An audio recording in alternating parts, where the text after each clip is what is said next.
gimana cara memotivasi diri atau ngelawan rasa malas ketika lagi nge-mall, terus waktu sholat jadi suka males nyari musola atau diantar-antar, atau lagi rapat, aduh kagok nih jadi nunda-nunda sholat. Ini gimana cara memotivasi dirinya?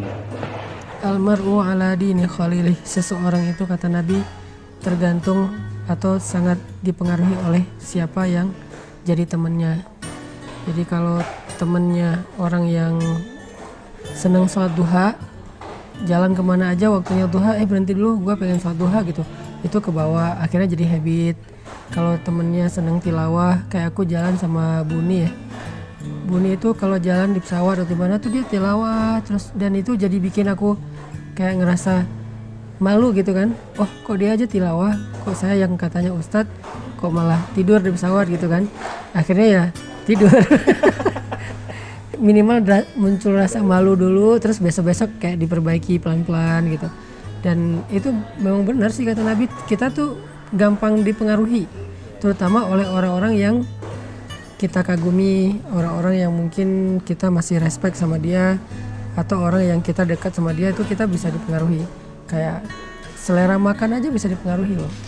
Dulu pas aku awal-awal ke Bandung, aku nggak suka makan makanan yang ada lalap-lalapnya kayak sayur-sayuran gitu, karena orang Aceh kan makannya santan, daging gitu kan. Makan sayur mentah tuh jarang. Nah, karena di sini teman-teman rata-rata makannya kayak gitu, terus keluarga juga makannya kayak gitu, akhirnya jadi biasa aja dan bisa menikmati. Terus dulu mungkin senangnya yang santan-santan, sekarang malah nggak senang lagi yang santan-santan. Dulu senangnya yang aromanya rempah, sekarang malah kayak gitu-gitu udah jadi aduh enak ya gitu. Ini kan selera ini relatif ya, tergantung lingkungan. Nah, dalam masalah makan bisa kayak gitu, termasuk dalam masalah amal soleh. Jadi sederhana banget, cari sebanyak mungkin teman geng yang dia punya satu amal soleh yang kita nggak punya. Jangan cari orang yang soleh dalam segala hal, itu susah. Dia hafiz, dia ulama, dia mujahid, dia orang yang dermawan, dia apa. Susah nyari yang kayak gitu, karena yang kayak gitu tuh terkumpul hanya di sosok Rasulullah, sisanya di split ya, di share ke banyak orang. Ya mungkin ada yang ahli tahajud di antara kita, teman-teman geng kita, ada yang orangnya santun, itu aja yang kelebihan dia. Dia mungkin bukan ahli ibadah, walaupun gak bikin dosa, tapi dia orangnya santun gitu.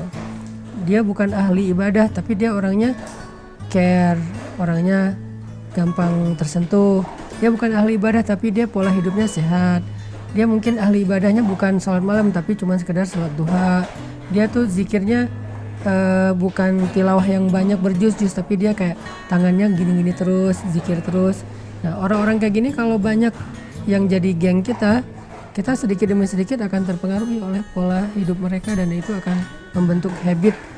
Kalau udah jadi habit kan ya nggak jadi paksaan lagi ya, dan nggak perlu diniatin serius-serius amat. Gua mau sholat duha, nggak perlu, udah habit aja. Asal waktu jam segitu duha weh, udah jadi lancar, santai gitu. Sama kayak teman kita yang seneng baca, kita jadi ikut.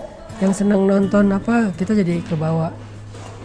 Ya kayak aku berteman sama Enong, dulu kan aku nggak kenal skateboard, tapi karena Enong seneng main skate, akhirnya aku jadi bukan terpaksa main skate, jadi ikut seneng gitu, kayak oh seru juga ya gitu.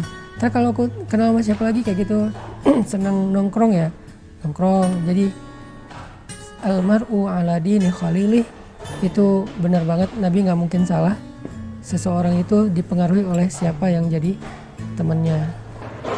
Jadi kalau mau nge-mall, usahakanlah ada 1-2 orang yang ya, biasa ngejaga kalau sholat bisa kayak gitu ya. Makanya kita kalau sama teman-teman yang soleh itu, kalau perlu kita yang jaga dia untuk tetap jadi teman kita.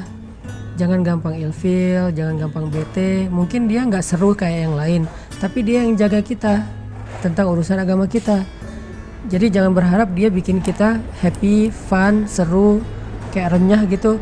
Kita udah punya banyak stok geng yang kayak gitu. Sekarang kita butuh seseorang yang bisa jaga kita, yang dia berteman dengan kita mungkin nggak bisa bikin kita happy, tapi bisa bikin kita aman.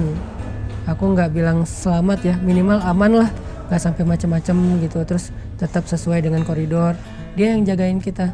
Kadang-kadang wajah dia nggak nggak serak aja bikin kita ya udah deh nggak jadi deh gitu kan, gara-gara ekspresi dia.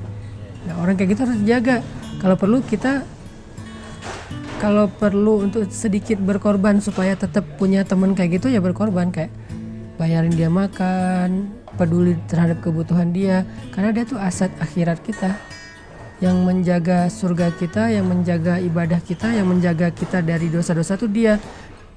Jadi kerjaan dia itu adalah jagain kita, dan nggak ada angka yang sesuai untuk membayar itu, tapi setidaknya kita kayak menghargailah kebaikan dia supaya dia tetap, walaupun dia nggak mengharapkan itu, tapi supaya dia makin sayang sama kita, makin itu harus di